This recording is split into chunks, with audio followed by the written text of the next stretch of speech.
Liam Carter had spent 6 years fixing what others broke. Circuit boards, wiring systems, elevator panels, anything mechanical that failed in Sterling Tower eventually crossed his workbench. He was good at his job, quiet about his life, and invisible to everyone above the 30th floor. That suited him fine. Invisibility meant stability, and stability meant he could pick up his daughter Mia from school on time, heat up dinner, and read her the same bedtime story she'd loved since she was 4. He never asked for more than that. So when his supervisor handed him a new assignment that morning, technical support for the executive wing on the 51st floor, Liam felt a flutter of cautious hope. It was a small opportunity, but it meant extra hours. Extra hours meant extra money.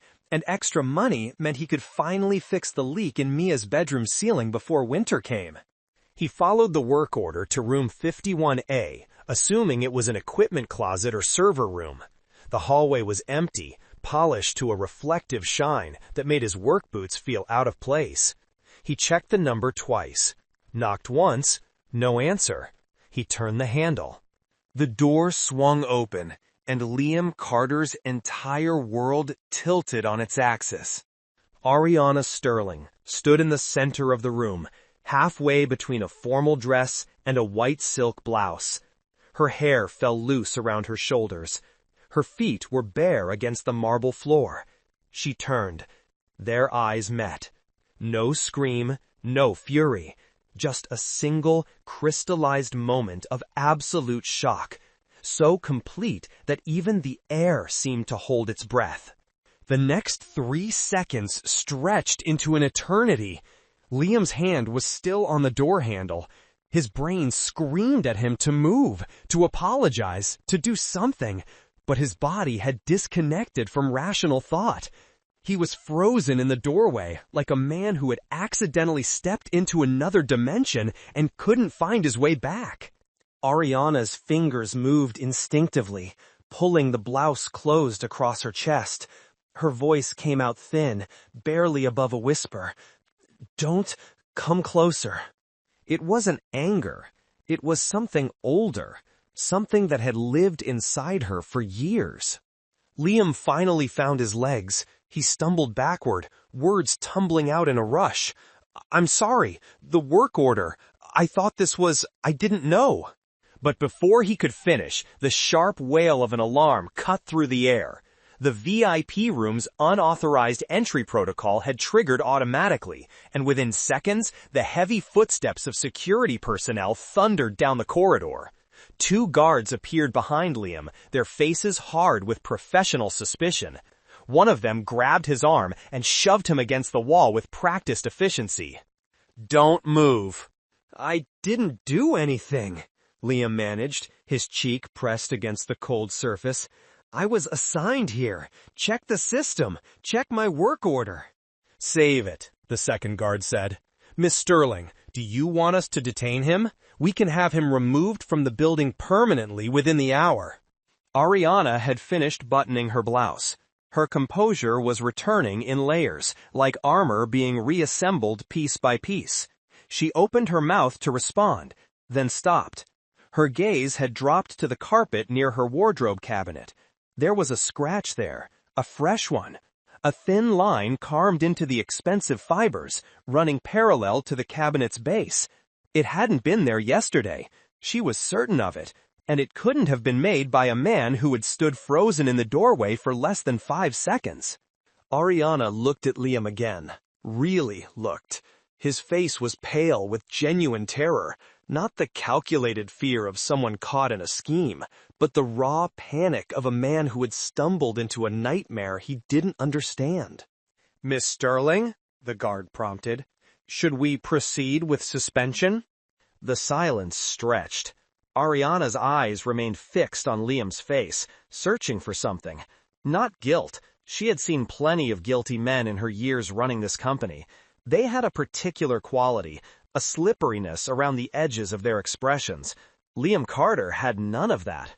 What she saw instead was confusion, embarrassment, and underneath it all, a desperate worry that had nothing to do with her and everything to do with something else entirely, someone else.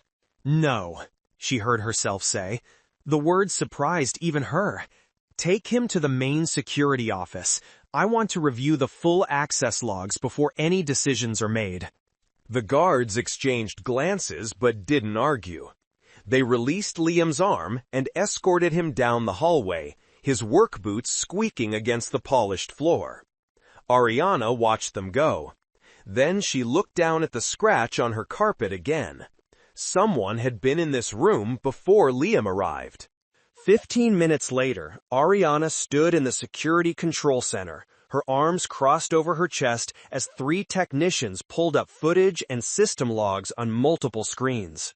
There, she said, pointing at a timestamp, 38 seconds before the maintenance worker reached my floor. What happened to the hallway camera? The head technician's face had gone slightly gray.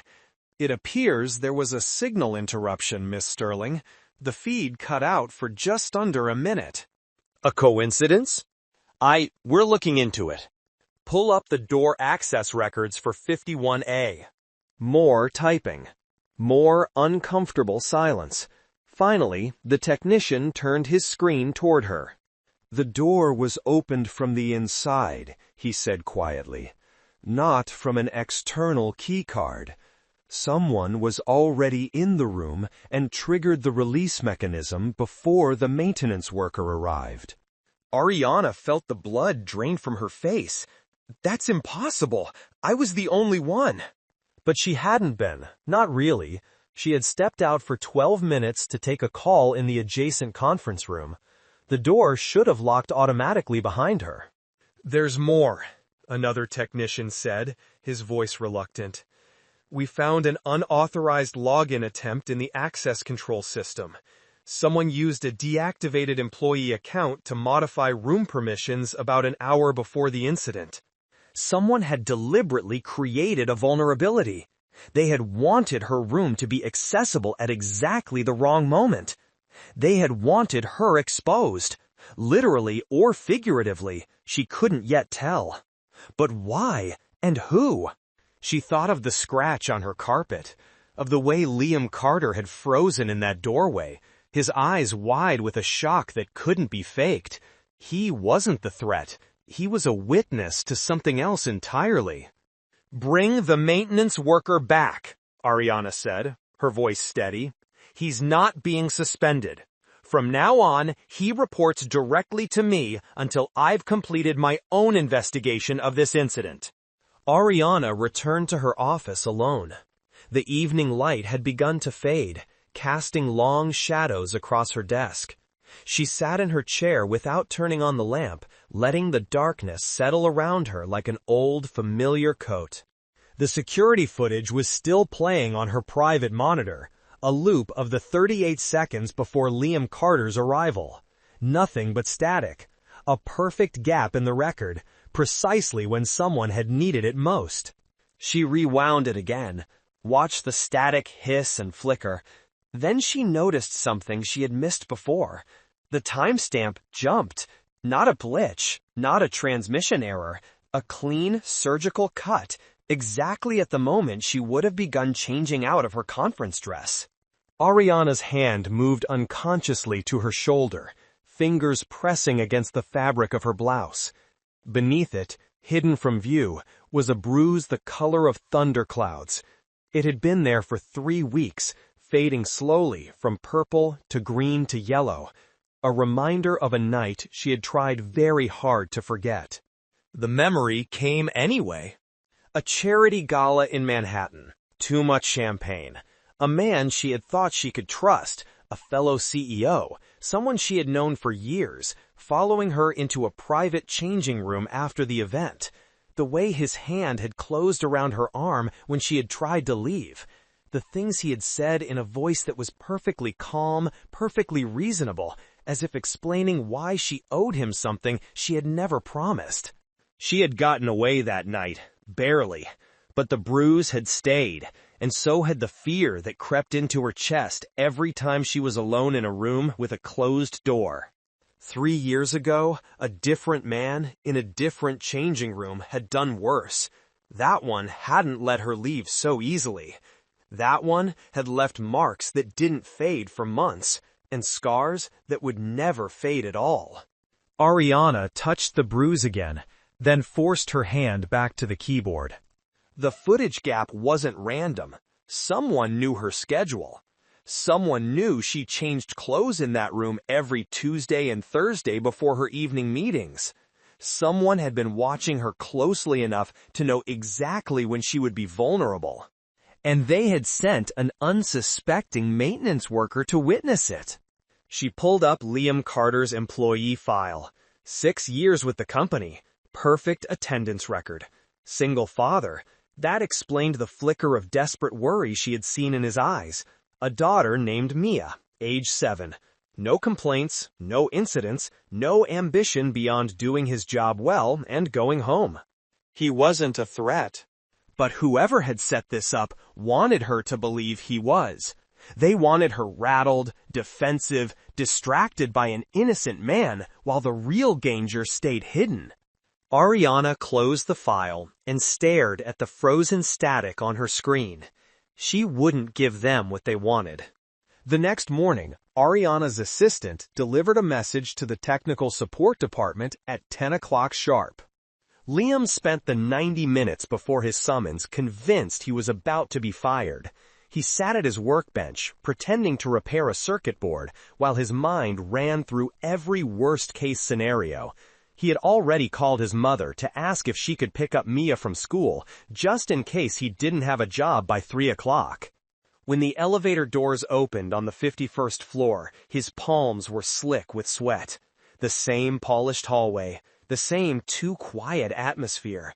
But this time, a young woman in a crisp gray suit was waiting to escort him, not to room 51A, but to the corner office at the end of the corridor.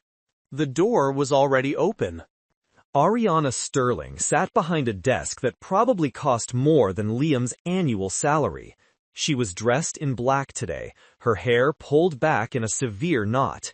She looked nothing like the vulnerable woman he had glimpsed yesterday. She looked like exactly what she was, a billionaire who could end his career with a single phone call. "Sit down, Mr. Carter." Liam sat. His hands found the armrests and gripped them like lifelines. For a long moment, Ariana just looked at him. Her expression was unreadable.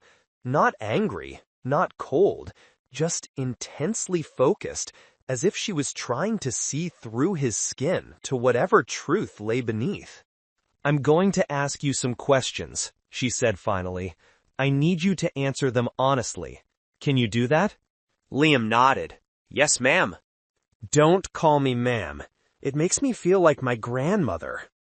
The corner of her mouth twitched. Not quite a smile, but something close. "Tell me exactly what happened yesterday, from the beginning." So he did.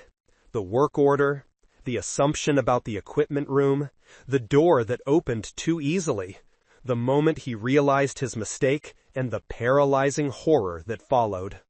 Ariana listened without interrupting. When he finished, she leaned back in her chair and studied him for another long moment. "You didn't know that room was mine?" It wasn't a question, but Liam answered anyway. "No, I swear on my daughter's life I didn't know. The work order just said 51A, technical support. I thought, I believe you." Liam blinked. Of all the things he had expected her to say, that wasn't one of them. "You do?" "I've spent 15 years reading people in boardrooms," Ariana said. "Liars have a particular quality, a rehearsed smoothness. You don't have it."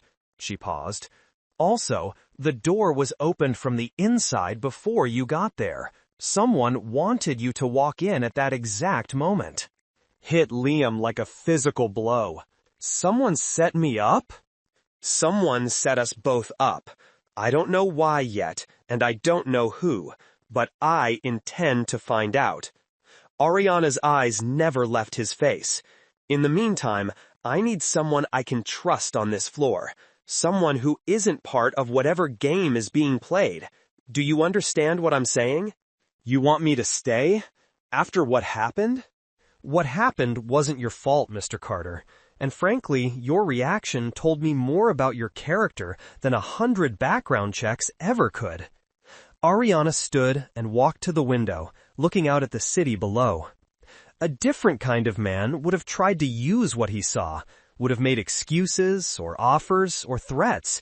You just stood there looking like you wanted the floor to swallow you whole. Liam felt heat rise to his cheeks. I really did want that. This time, Ariana actually smiled. It was small and brief, but it transformed her face, made her look younger, softer, almost human. I know, she said. That's why you're still employed. The meeting ended 15 minutes later.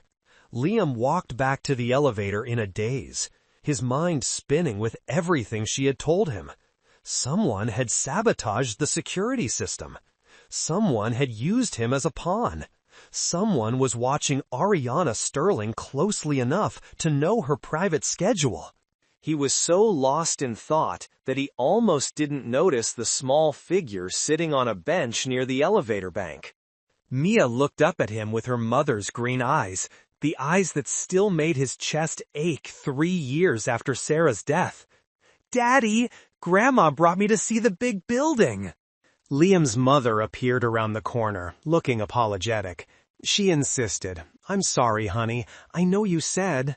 But Liam was already kneeling down, pulling Mia into a hug that lasted a beat too long.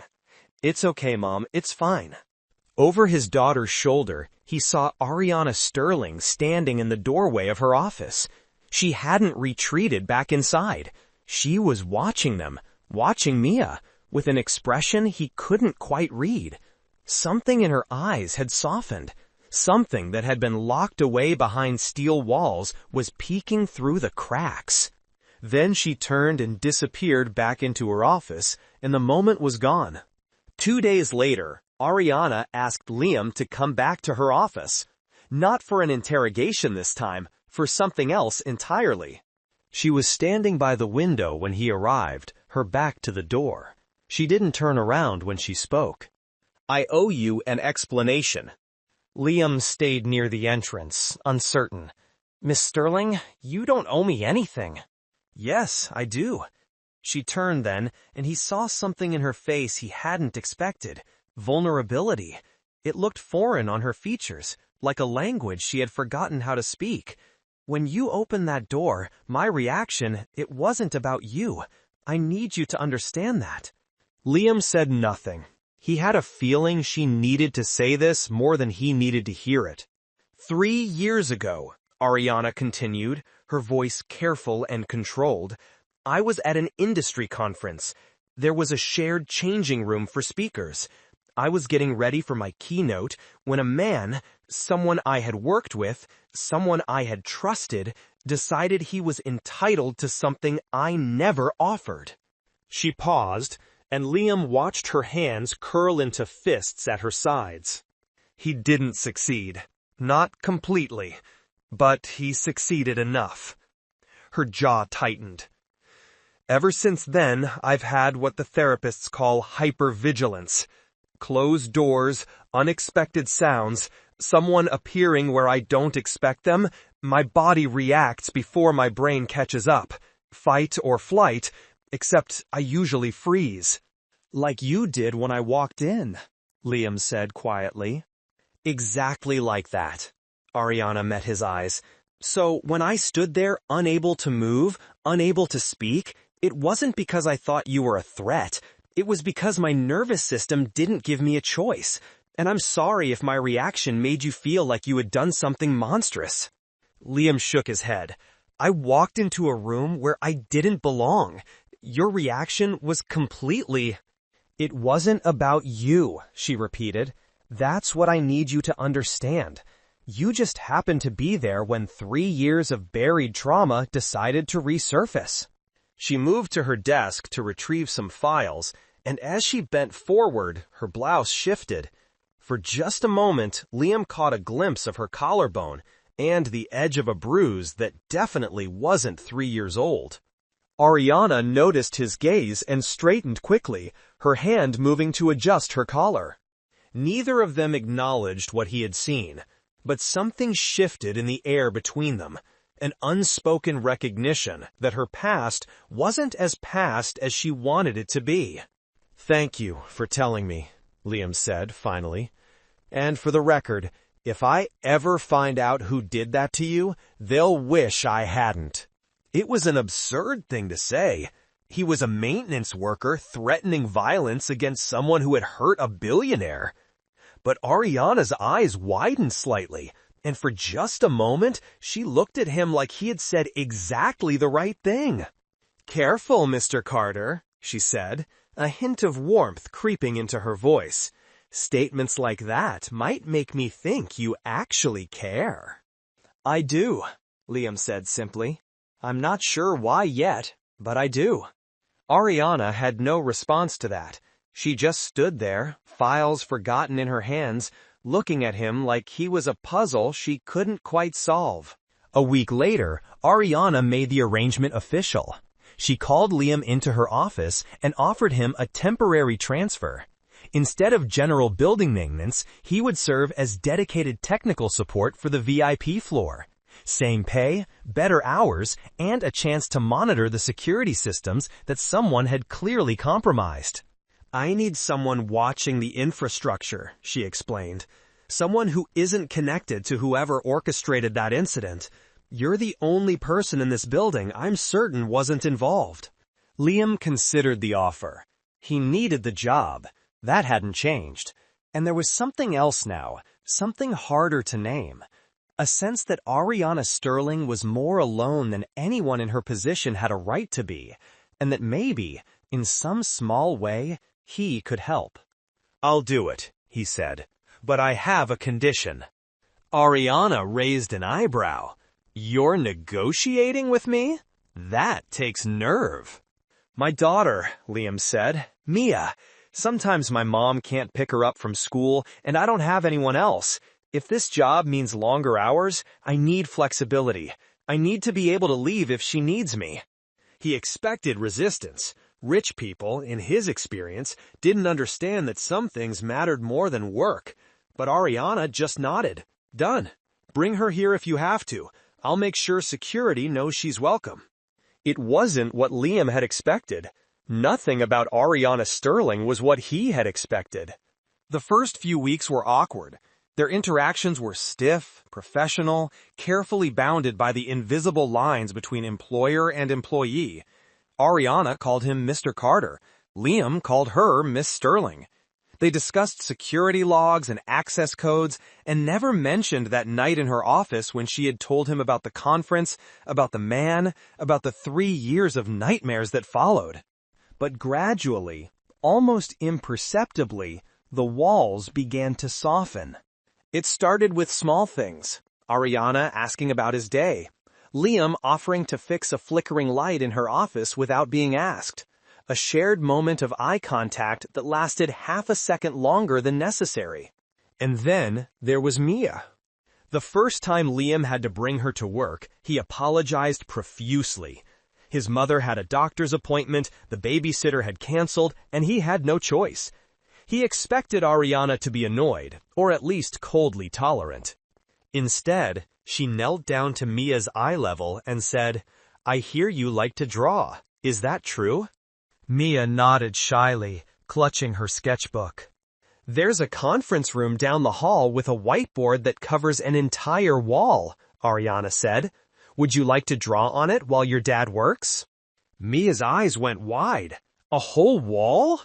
"The whole thing. And when you're done, you can show me what you made." Later that afternoon, when Liam collected Mia from the conference room, he found Ariana standing at the whiteboard, studying the elaborate castle his daughter had drawn. Mia was explaining each tower, each flag, each tiny window. "This one is for the princess," she said, pointing. "And this one is for the brave knight. And this one is for the princess's best friend, because everyone needs a best friend." Ariana's expression was unguarded in a way Liam had never seen, soft, almost wistful. "It's beautiful," she said quietly. "You're a real artist, Mia." Mia beamed. "Thank you. Can I draw you sometime? You have pretty hair. Ariana laughed, actually laughed, a sound that startled Liam in its warmth. Maybe someday, she said. I'd like that. On the drive home, Mia asked, Daddy, is that lady lonely? Liam gripped the steering wheel. What makes you say that, sweetheart? She looked at my castle the way you look at pictures of Mommy. Like she's remembering something that makes her happy and sad at the same time. Liam didn't have an answer for that, but he thought about it for a long time after Mia fell asleep. The storm came without warning. One moment, the evening sky was merely overcast. The next, sheets of rain were hammering against Sterling Tower's windows with enough force to rattle the glass. Lightning split the darkness every few seconds, and the thunder that followed shook the building to its foundations. Liam was running a diagnostic on the backup generators when the power failed. The lights flickered once, twice, then died entirely. Emergency strips along the baseboards glowed red, casting the hallway in an eerie crimson light. Then, even those went dark. The silence that followed was absolute. No hum of ventilation, no distant elevator chimes, just the rain and the thunder and the blackness. Liam pulled out his phone and switched on the flashlight. The generator room was 2 floors down, but something made him turn toward the executive wing instead. An instinct, a whisper of worry he couldn't explain. He found Oriana in conference room B. The door's electronic lock had engaged when the power failed, trapping her inside. Liam could hear her through the heavy wood, not screaming, not calling for help, just breathing. Fast, shallow breaths that spoke of barely contained terror. Miss Sterling? It's Liam. Can you hear me? No response.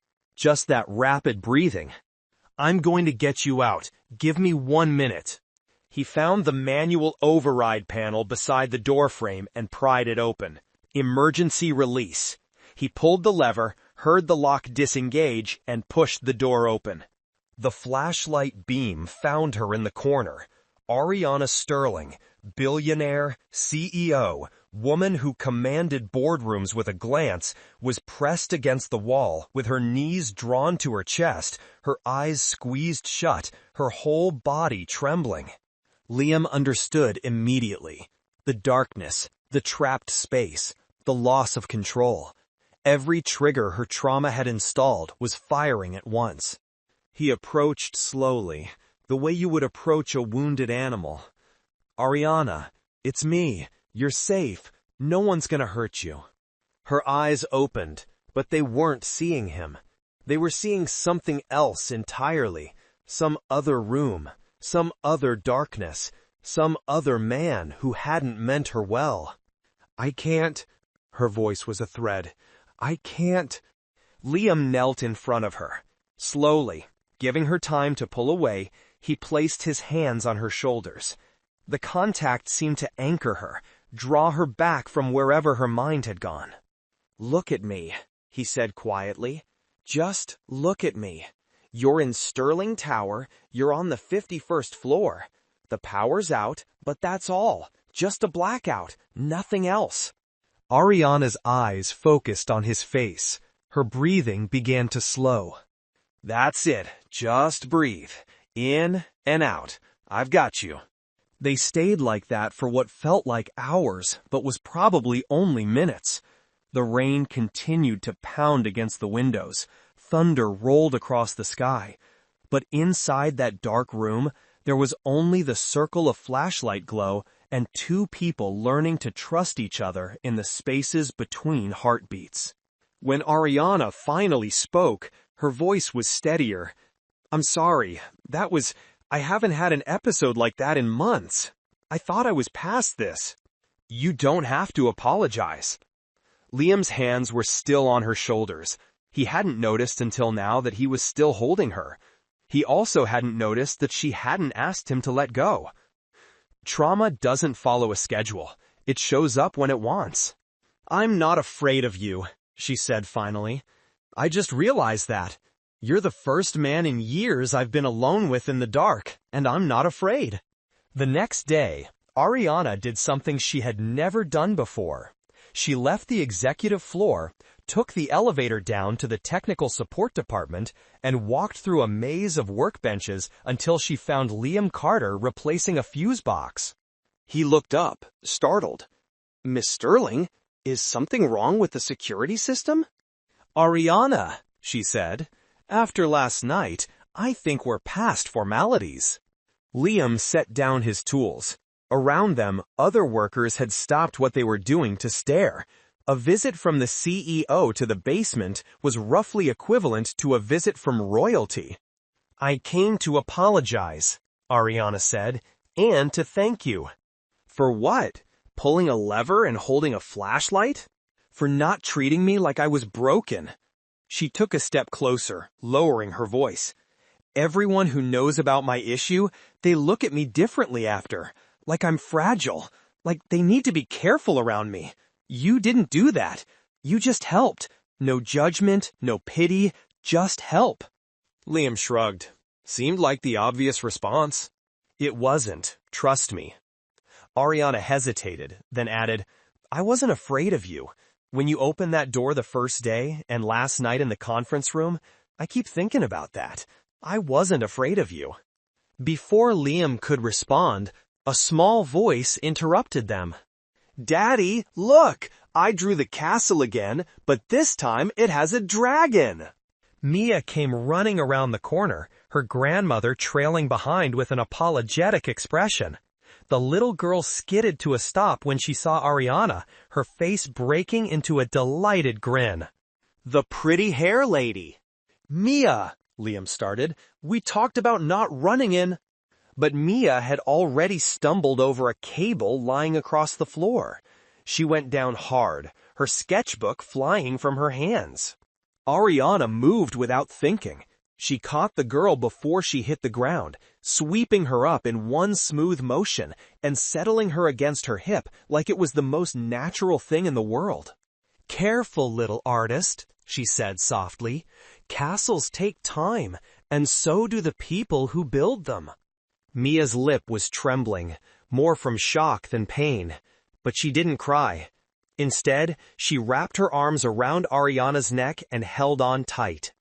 Liam watched them, his daughter clinging to a woman who had built walls around herself for years, and that woman holding his daughter like she was something precious.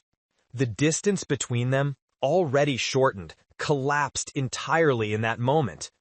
Whatever lines had existed were gone now, erased by a small girl with her mother's smile and an instinct for finding the softness in people who had forgotten it existed.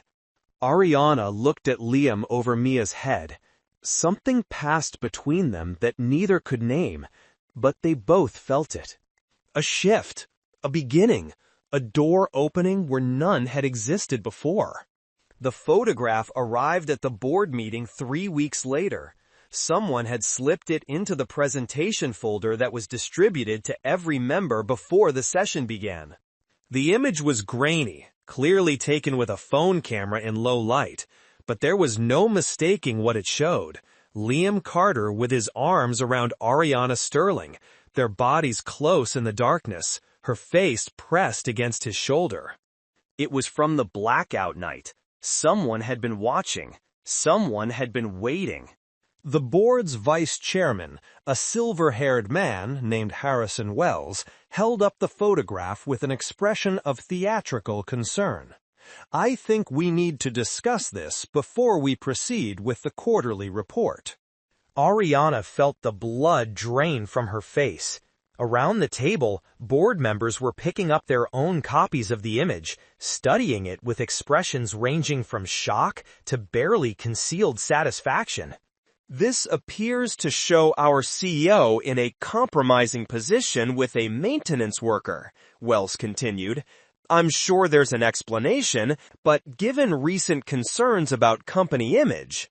"Where did you get this?" "It was sent anonymously to several board members this morning. We felt it was important to address it directly." Wells's tone was reasonable, almost sympathetic, but his eyes told a different story. Perhaps you'd like to explain the context. Ariana looked at the photograph again. The angle was perfect, calculated to make an innocent moment look like something sordid. You couldn't see her face, couldn't see that she had been in the grip of a panic attack moments before. You could only see Liam holding her, and her leaning into him, and the darkness surrounding them both. She had two choices. She could deflect, minimize, spin some story about professional boundaries and unfortunate optics, sacrifice Liam to protect herself, and hope the board moved on to other matters. Or she could tell the truth, all of it, the trauma she had hidden for years, the vulnerability she had never let anyone see. The reason a man's arms around her in the dark was not a scandal, but a lifeline. Around the table, the board waited. Some looked uncomfortable. Others looked hungry. Ariana thought of Liam, of the way he had knelt in front of her during the blackout, his voice steady, his hands firm and gentle on her shoulders, of the way he had treated her not like a broken thing, but like a person who was struggling and deserved help. He hadn't asked for any of this. He had just been doing his job, being a decent human being, and now someone wanted to use that decency as a weapon against them both. "I'll explain," Ariana said quietly, "but not to protect myself, to protect someone who doesn't deserve to be dragged into whatever game is being played here." She took a breath.